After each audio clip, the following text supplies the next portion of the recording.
Hello? Yes. Yes, available naman. Opo, kayo rin po yung mag-receive, sir, or may authorized representative po I tayo? can receive it naman. Sa office ba pwede i-deliver? Pwede po sa office, pwede po sa present home address natin, Sir Rafael. Okay, sige. Saan po yung preferred natin? Sa bahay na lang. Okay. Inform ko lang kayo, Sir Rafael, yung bago po nating marireceive na card, higher security features na po siya. Wala na po siyang expiry date sa harapan ng card po. Okay. This is for added security and protection ng cardholders po natin para hindi po napipicturean si card at hindi po siya nagkakaroon ng mga unauthorized transaction. Lalo na po pag binibigay natin si card sa mga restaurants, gasoline stations, sa supermarkets po wherein nilalayo po sa atin si card.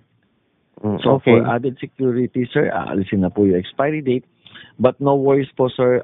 Wala pong nabago sa card details natin. Same card number pa rin po under MasterCard, ending in 0217 pa rin po.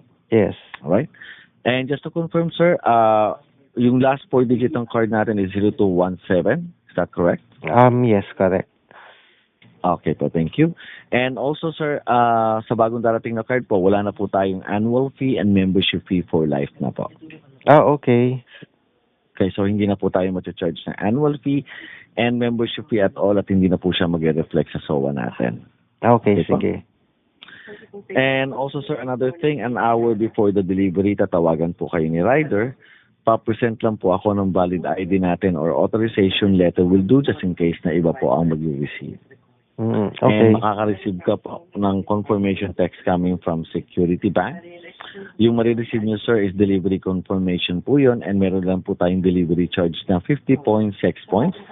Yung 50 points na yun, mababawas po yun sa points and rewards nyo. So wala po kayong babayaran sa rider kahit magkano po. Okay. Gaano katagal to? Alin po, sir, yung delivery niya? Yes. It will take about 3 to 5 business days, sir. But mostly within 4 days time, 4 business days, nare-receive na po ng mga cardholders namin yung bagong card.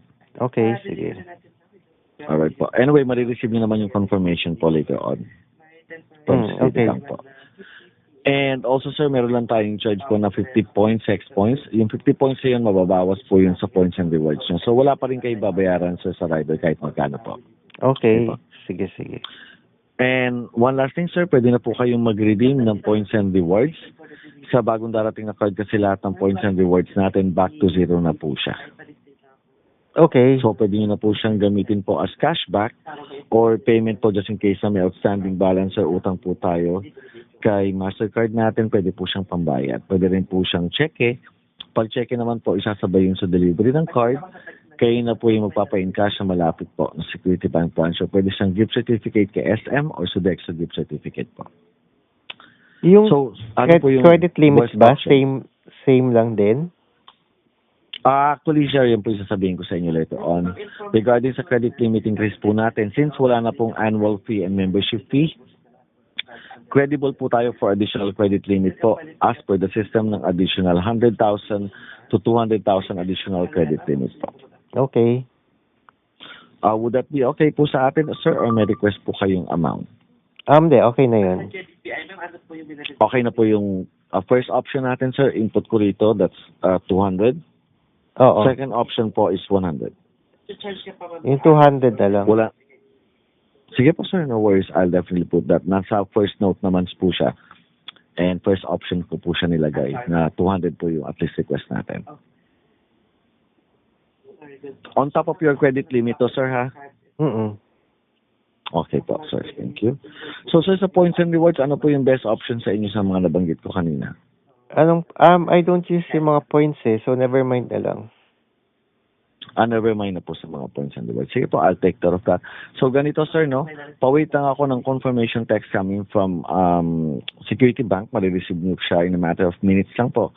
And also, sir, yung ating pong credit limit increase within 24 to 48 hours, pa-check lang po ako ng email. Doon nyo po siya marireceive yung confirmatory notification po. Okay, Right. sige. Okay, thank you so much po, Sir Rafael, and have a blessed day ahead po. Thank you. Bye-bye. Thank you po.